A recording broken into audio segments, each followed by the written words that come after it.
शांति। ओम शांति। ओम शांति। दादी जान की हमें 3 बार ओम शांति कहकर याद दिलाते हैं। मैं कौन, मेरा कौन और मुझे क्या करना है।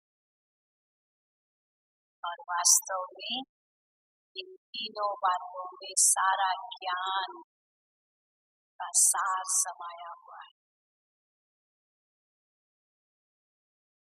बाबा के घर में आप सभी पहुंचे हो, बाबा से वरदान झोली में भरने के लिए आए हो और विशेष रूप से इस ब्राह्मण जीवन में पल पल पर नवीनता अनुभव करने आए। जैसे ही हम बाबा के बने, वास्तव में बाबा कहा,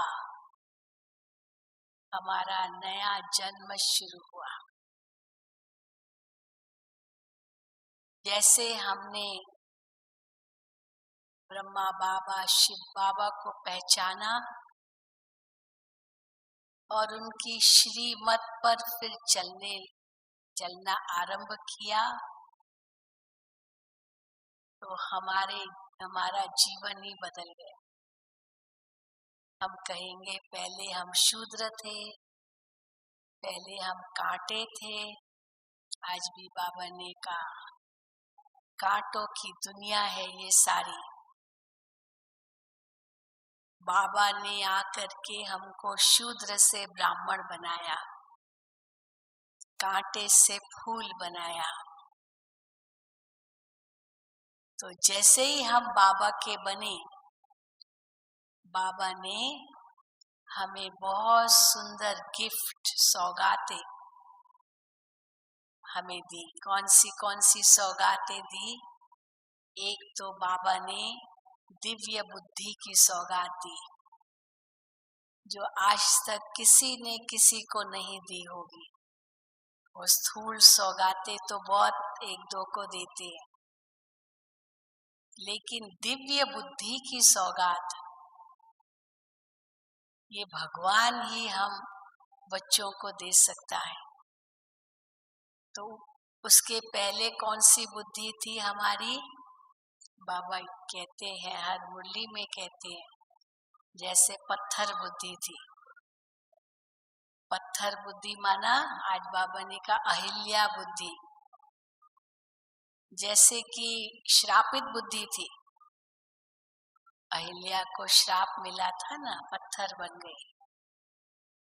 तो किसने श्रापित किया था? रावण ने, माया ने, और उसके कारण पत्थर बुद्धि बन गई थी। सब कुछ उल्टे रूप में लेते थे। क्या समझते थे? ये काम, क्रोध, लोभ, मोह, अहंकार, ये तो नेचुरल है, ये तो स्वाभाविक है, इनके बिना दुनिया कैसे चलेगी। तो रावण ने जो बुद्धि दी थी, उससे पत्थर बुद्धि बन गई थी और हम सब माया रावण के मुरीद बन गए थे। तो जैसे ही शिव बाबा ने हमें यह पहचान दी कि आप एक आत्मा हो और मेरी संतान हो, बस ये सुनते ही, समझते ही हमारा नया जन्म हो गया। ऐसे महसूस करते हो ना? हाँ, जिन्होंने ऐसे महसूस किया, आत्मा का ज्ञान, परमात्मा का ज्ञान लेकर, और सचमुच बाबा, हाँ, ये दिल से निकला और नया जन्म अनुभव किया, वो हाथ उठाएं। सभी अनुभव करेंगे, सभी कहेंगे। तो मानो उस समय हमको बाबा ने हमारी बुद्धि को दिव्य बुद्धि बना दिया। हम जो पहले कांटे थे, एक दो को विकारों से चुभते थे, है ना, चुभते हैं ना, कांटे तो चुभते हैं, तो कितना दुख मिलता है। कांटा जब चुभता है तो कितना कष्ट होता है। तो एक एक विकार से कितना कष्ट होता था। हम खुद को भी कष्ट देते थे, दूसरों को भी कष्ट देते थे इन विकारों से। या बाबा कहते हैं ये काम क्रोध दोनों हिंसा है। तो जब पत्थर बुद्धि थी तो हम क्या समझते थे, ये तो स्वाभाविक है, लेकिन उससे आत्मा का कितना हनन हुआ, आत्मा की शक्ति कितनी नष्ट हुई, वो हमें पता नहीं चला।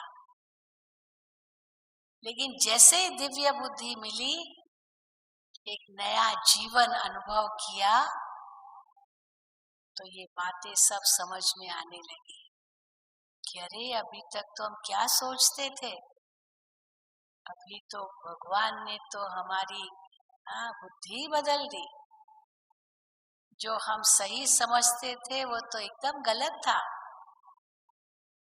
और जो हम समझते थे ये गलत है वही सही था, कि हम यही समझते थे क्रोध तो करना ही पड़ता है, क्रोध नहीं करेंगे तो कोई हमको जिंदा ही नहीं रहेगा, छोड़ेगा। लोभ तो रखना ही पड़ता है, नहीं तो घर कैसे चलाएंगे, होना ही चाहिए, नहीं तो पालना कैसे करेंगे। अभिमान तो रखना ही चाहिए, नहीं तो समाज में कैसे रहेंगे। काम विकार तो बहुत जरूरी है, नहीं तो दुनिया कैसे चलेगी। इसलिए जो हमारी बुद्धि इतनी विपरीत बुद्धि बन गई थी, भगवान ने उस विपरीत बुद्धि को सीधा किया, तो मानो एक नया जन्म हमें मिला।